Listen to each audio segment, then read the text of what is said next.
अगर किसी ने पूरी अर्थ के बीच से एक सीधा टनल खोद दिया और वो उसमें जंप कर गया तो क्या होगा? कभी सोचा है कि इतने बड़े बड़े शिप्स पे हेडलाइट्स क्यों नहीं होती? अगर एक प्लेन में फ्लाई करते वक्त किसी लेडी को बेबी हो जाए तो उस बच्चे को किस कंट्री की सिटीजनशिप मिलेगी? अगर सर पकड़ के आपको पानी में डुबो दिया जाए तो ऑब्वियस है कि आपकी सांस रुक जाएगी। लेकिन सोचो मछलियां पानी के अंदर सांस कैसे लेती हैं? चिप्स और पालक में से ज्यादा हेल्दी चिप्स हैं, लेकिन वो कैसे? और क्या आपको पता है कि इंसानों के हाथ से बनाई गई सबसे तेज चीज क्या है? रॉकेट, मिसाइल नहीं, एक गटर का ढक्कन। पड़ गई ना सोच में? ऐसे ही अमेजिंग फैक्ट्स जानने के लिए वीडियो को देखना एंड तक। एम है 4000 लाइक्स का। नंबर 15, सोचो अगर पूरी अर्थ के बीच से एक सीधा टनल खोद दिया जाए और आप उसमें जंप कर दें तो क्या होगा? क्या आप बीच में अटक जाओगे या सीधा दूसरी तरफ निकल जाओगे? तो साइंस कहती है कि जैसे ही आप जंप करोगे ग्रेविटी आपको नीचे की तरफ खींचना शुरू कर देगी। शुरुआत में तो आप और तेज गिरते रहोगे, लेकिन जैसे जैसे आप सेंटर के पास पहुंचोगे वहाँ हर डायरेक्शन से बराबर खिंचाव होगा, मतलब दोनों तरफ से ग्रेविटेशनल फोर्स लगेगी और सेंटर पर पहुंचकर आपको एकदम वेटलेस फील होगा। अब सोचो अगर आपको सीधा टेलीपोर्ट करके अर्थ के सेंटर में रख दिया जाए तो आप वहीं अटक जाओगे। लेकिन जंप करने की सिचुएशन में आपकी स्पीड होगी लगभग 11 किलोमीटर पर सेकेंड, यानी कि लगभग 40,200 किलोमीटर पर आवर। इस स्पीड की वजह से आप सेंटर क्रॉस करके दूसरी साइड निकल जाओगे। जैसे जैसे आप ऊपर पहुंचते रहोगे स्पीड धीरे धीरे कम होती जाएगी और सरफेस पर जाकर आप रुक जाओगे, लेकिन रुकते ही फिर से नीचे गिरना शुरू कर दोगे। मतलब आप अर्थ के अंदर एक पेंडुलम की तरह स्विंग करते रहोगे, इधर से उधर और उधर से इधर लगातार। लेकिन एक्चुअल में अगर आप अर्थ के सेंटर तक पहुंच भी गए तो आप वहां टिक ही नहीं पाओगे, क्योंकि अर्थ के सेंटर का टेम्परेचर लगभग 5000 डिग्री से 7000 डिग्री सेल्सियस तक होता है, जो सन की सरफेस के बराबर है। इतनी गर्मी में आप तुरंत ही भस्म हो जाओगे। और रियलिटी ये है कि इंसान अभी तक इतना गहरा टनल बना ही नहीं पाया। सबसे गहरा होल रशिया में 1970s में खोदा गया था, जिसका नाम है कोला सुपर डीप बोरहोल, जो 12 किलोमीटर डीप था और उसे खोदने में 20 साल लग गए थे। लेकिन फिर भी ये अर्थ के क्रस्ट का एक छोटा सा हिस्सा ही था, लगभग 0.2% ही, यानी कि वो लगभग 0.2% ही खोद पाए थे। मतलब अर्थ का 99.8% हिस्सा अभी भी बाकी था। नंबर 14, क्या आपको पता है कि अगर एक एरोप्लेन में फ्लाई करते वक्त किसी लेडी को बेबी हो जाए तो उस बच्चे को किस कंट्री की सिटीजनशिप मिलती है? और ये कोई रेयर बात नहीं है, बल्कि ऐसे केसेस रियल लाइफ में कई बार हो चुके हैं। अब सीन ये है दोस्तों कि अलग अलग कंट्रीज के अलग अलग रूल्स होते हैं। जैसे अमेरिका और कनाडा में जस्ट सोली रूल है, मतलब जहाँ जन्म हुआ वहीं की सिटीजनशिप। तो अगर प्लेन उनके एयर स्पेस में उड़ रहा है तो बच्चा ऑटोमेटिकली उनका सिटीजन बन जाता है। लेकिन यूके, आयरलैंड और यूरोप के ज्यादातर देश और एशिया की कंट्रीज जैसे India, China, Japan, Pakistan, Bangladesh और नेपाल, इन सब जगहों पे नेशनैलिटी डिसाइड होती है पेरेंट्स की सिटीजनशिप से। मतलब सिर्फ प्लेन में जन्म लेने से सिटीजनशिप नहीं मिलती। अब मिडिल ईस्ट कंट्रीज जैसे सऊदी, यूएई और कतर में भी बर्थ से ऑटोमेटिक सिटीजनशिप नहीं मिलती।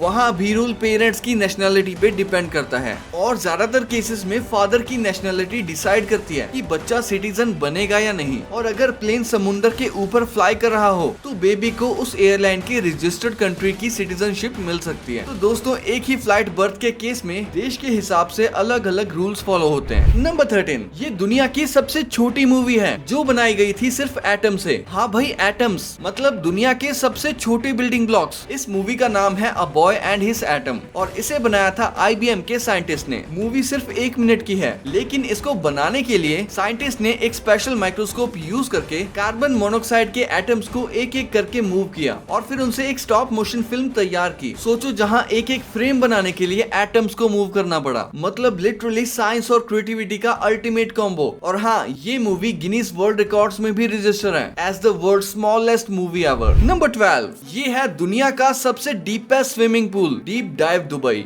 ये पूल लगभग 60 मीटर गहरा है, जो कि एक 15 मंजिला बिल्डिंग जितना गहरा है। मतलब नॉर्मल पूल्स में जहाँ सिर्फ थोड़ा सा स्विम करने को मिलता है, यहाँ आप लिटरली एक अंडर वाटर एडवेंचर फील कर सकते हो। इसमें लगभग 14 मिलियन लीटर्स फ्रेश वाटर भरा हुआ है, जो कि 6 ओलंपिक साइज स्विमिंग पूल्स के पानी के बराबर है। और पानी को हमेशा क्रिस्टल क्लियर रखने के लिए इसमें एडवांस्ड फिल्ट्रेशन सिस्टम लगा हुआ है, जो हर 6 घंटे में पूरे पूल का वाटर क्लीन कर देता है। अब बात करते हैं इसके सबसे क्रेजी पार्ट की। इसके अंदर एक पूरी अंडर वाटर सिटी बनाई गई है। मतलब यहाँ आपको फुल्ली फर्निश्ड रूम्स मिलेंगे, एक पूरी डूबी हुई सिटी जिसमें रोड्स, फ्लैट्स और यहाँ तक कि एक कार भी पानी के अंदर रखी गई है, जो ऐसा फील करवाती है कि जैसे कोई पूरी सिटी ही डूब गई हो। लगता है जैसे किसी साइफाई मूवी के सेट पे आ गए हो। और सिर्फ स्विमिंग ही नहीं, यहाँ आप वर्कआउट कर सकते हो, अंडर वाटर चेस खेल सकते हो और बिलियर्ड्स यानी पूल टेबल भी एंजॉय कर सकते हो। मतलब एकदम हटके एक्सपीरियंस। डीप डाइव दुबई सिर्फ स्विमिंग के लिए नहीं बल्कि प्रोफेशनल डाइवर्स के लिए ट्रेनिंग सेंटर भी है। यहाँ हाई टेक कैमरास लगे हैं, मतलब सेफ भी है और एडवेंचरस भी। नंबर 11, ये कैमरा इतना बड़ा और हैवी है कि इसे हैंडल करने के लिए भी पूरी टीम चाहिए। ये है IMAX 70mm फिल्म कैमरा, जिसकी सिर्फ बॉडी का वेट 50 से 60 किलो होता है और जब इसमें फिल्म रील्स और लेंसेज लगते हैं तो ये पूरा सेटअप 100 किलो से भी ज्यादा का हो जाता है। नॉर्मल कैमरास में मेमोरी कार्ड्स लगते हैं, लेकिन IMAX कैमरा में अभी भी बड़ी बड़ी फिल्म रील्स यूज होती हैं और एक रील सिर्फ 3 मिनट की फुटेज ही रिकॉर्ड करती है। मतलब शूटिंग के दौरान बार बार रील्स चेंज करनी पड़ती हैं। इसको सेटअप करने के लिए 4 से 6 टेक्नीशियंस चाहिए होते हैं। कोई ट्राइपॉड फिक्स करता है, कोई लेंस मैनेज करता है और कोई रील्स हैंडल करता है। और शूटिंग के वक्त इसकी आवाज खुद ही सुन लो।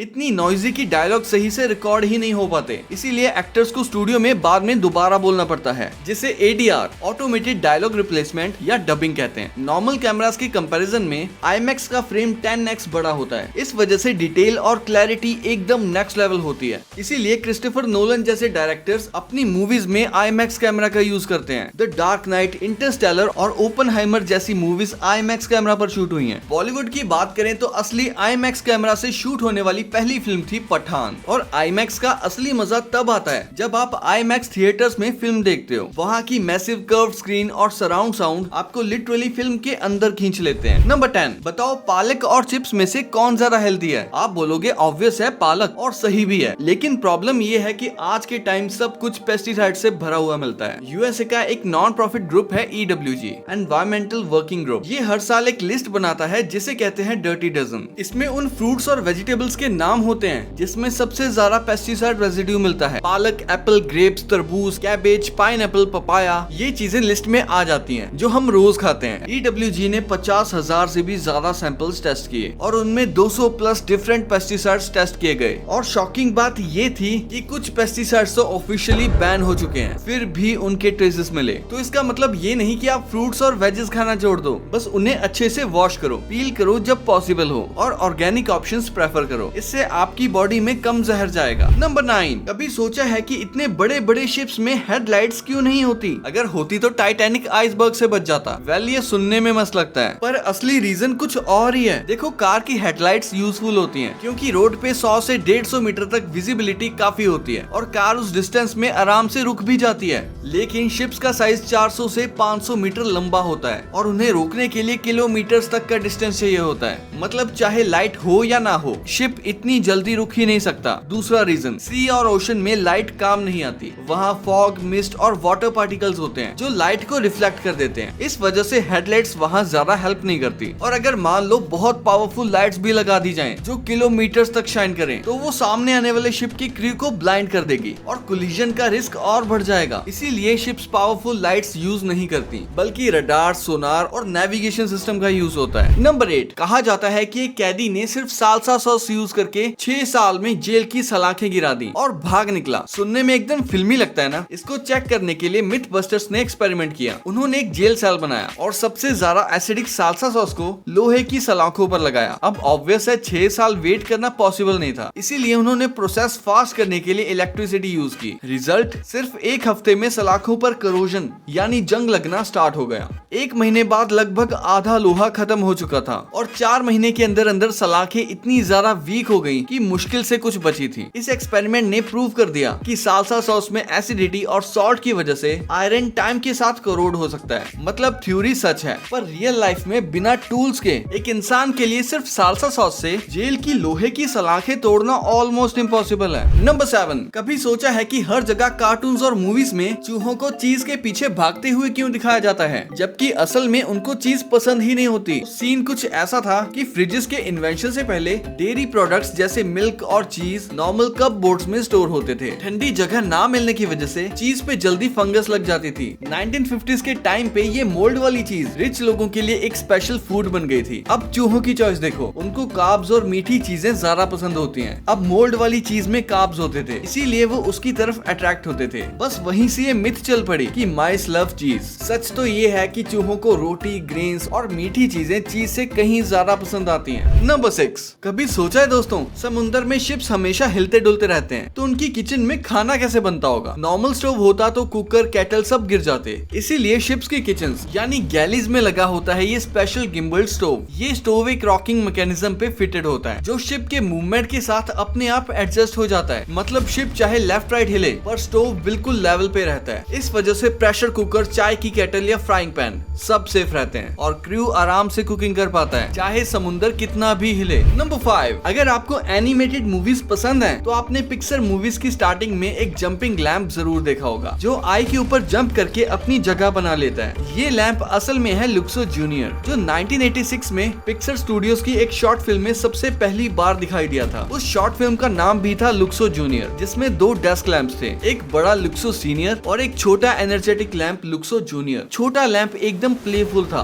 बॉल के साथ खेलना, इधर उधर जंप करना, क्यूरियोसिटी दिखाना, मतलब एक नॉन लिविंग ऑब्जेक्ट होते हुए भी एकदम लाइवली और इमोशनल लगता था। ये शॉर्ट फिल्म पिक्सर के लिए एक ग्राउंड ब्रेकिंग मूवमेंट थी क्योंकि 1986 में किसी ने सोचा भी नहीं था कि सिर्फ कंप्यूटर ग्राफिक्स यूज करके एक लैंप को इतना जिंदा और इमोशनल बनाया जा सकता है। यहीं से पिक्सर की असली स्ट्रेंथ सामने आई जो थी कैरेक्टर एनिमेशन, और आज वही लुक्सो जूनियर पिक्सर का सिंबल बन चुका है। हर मूवी के इंट्रो में जो आई के ऊपर जंप करता है वो पिक्सर की लेगेसी और उनकी स्टोरी टेलिंग का एक आइकॉनिक हिस्सा बन गया है। नंबर 4, अगर सर पकड़ के आपको पानी में डुबो दिया जाए तो ऑब्वियस है कि आपकी सांस रुक जाएगी। लेकिन सोचो मछलियां पानी के अंदर सांस कैसे लेती हैं? हम ह्यूमंस अपनी नाक से ऑक्सीजन लेकर लंग्स में लेते हैं और कार्बन डाइऑक्साइड छोड़ते हैं। लंग्स के अंदर छोटी छोटी ब्लड वेसल्स यानी कैपिलरीज होती हैं जो ऑक्सीजन को हमारे ब्लड में मिक्स कर देती हैं। इसी वजह से हम जिंदा रहते हैं। अब मछलियों के पास लंग्स नहीं होते, उनके सिर के दोनों साइड आंखों के थोड़ा पीछे गिल्स होते हैं जो एक कवर जैसे स्ट्रक्चर ओपर्क्यूलम से ढके होते हैं। मछली अपना मुंह खोलकर पानी को अंदर खींचती है और वो पानी गिल्स के ऊपर से पास होता है। गिल्स के अंदर बहुत सारी कैपिलरीज होती हैं जो एक फिल्टर की तरह काम करती हैं। ये पानी में डिसॉल्व्ड ऑक्सीजन को खींच लेती हैं और फिर मछली अपनी कार्बन डाइऑक्साइड वापस पानी में छोड़ देती है। इस तरह ऑक्सीजन मछली के ब्लड के हीमोग्लोबिन में मिक्स हो जाता है और इसी वजह से मछली बिना लंग्स के भी पानी के अंदर आराम से सांस ले पाती है। नंबर 3, उंगली चटकाने के बाद जो पॉप साउंड आती है वो हम सबको इंटरेस्टिंग लगती है, लेकिन कभी सोचा है एक बार पॉप आने के बाद उसी उंगली से दोबारा आवाज क्यों नहीं निकलती? दरअसल हमारे जॉइंट्स के बीच एक स्पेशल लिक्विड होता है जिसे साइनोवियल फ्लूइड कहते हैं। इसके अंदर गैसेस डिसॉल्व होती हैं। जब हम उंगली खींचते हैं तो जॉइंट के अंदर एक लो प्रेशर जोन बन जाता है। प्रेशर गिरते ही फ्लूइड के अंदर छोटे गैस बबल्स फॉर्म होते हैं, बिल्कुल वैसे ही जैसे आप सोडा की बोतल खोलते हो और उसमें से बबल्स निकलने लगते हैं और उन बबल्स के बनने की वजह से ही वो पॉप साउंड सुनाई देती है। ये बबल वापस से साइनोवियल फ्लूइड में डिसॉल्व होने में लगभग 15 से 20 मिनट का टाइम लेते हैं। इसी वजह से आप एक ही उंगली को तुरंत दोबारा चटकाने पर साउंड नहीं निकाल पाते। नंबर 2, इंसानों के हाथ से बनाई गई सबसे तेज चीज क्या है? रॉकेट नहीं, मिसाइल नहीं, वो चीज है एक गटर का ढक्कन। 1957 में अमेरिका के न्यूक्लियर साइंटिस्ट रॉबर्ट ब्राउनली ने एक अंडरग्राउंड टेस्ट किया था। जमीन के अंदर एक न्यूक्लियर बॉम्ब डाला गया, उसके ऊपर 4 फीट मोटा कंक्रीट का स्लैब डाला और सबसे ऊपर एक बड़ा स्टील का मैनहोल कवर यानी गटर का ढक्कन रख दिया। जैसे ही बॉम्ब फटा नीचे का कंक्रीट तुरंत वेपराइज हो गया और जो हाई प्रेशर गैस बनी उसने ढक्कन को ऐसे शूट किया कि उसकी स्पीड एस्टिमेट हो गई लगभग 2 लाख किलोमीटर पर आवर, मतलब एस्केप वेलोसिटी से भी छप्पड़ फाड़ ऊपर। पर दिक्कत ये थी कि उस वक्त कैमरास के फ्रेम रेट स्लो थे तो कवर बस एक फ्रेम में दिख के गायब हो गया। मतलब कोई कंफर्म प्रूफ नहीं है कि वो स्पेस तक गया या एटमॉस्फेयर में ही जल गया। और एक इंटरेस्टिंग फैक्ट, स्पुतनिक अक्टूबर 4, 1957 में लॉन्च हुआ था और ये मैनहोल कवर लॉन्च अगस्त 27, 1957 में हुआ था। मतलब टेक्निकली अगर वो स्पेस तक पहुंच गया होगा तो इंसानों की बनाई पहली चीज जो स्पेस में गई थी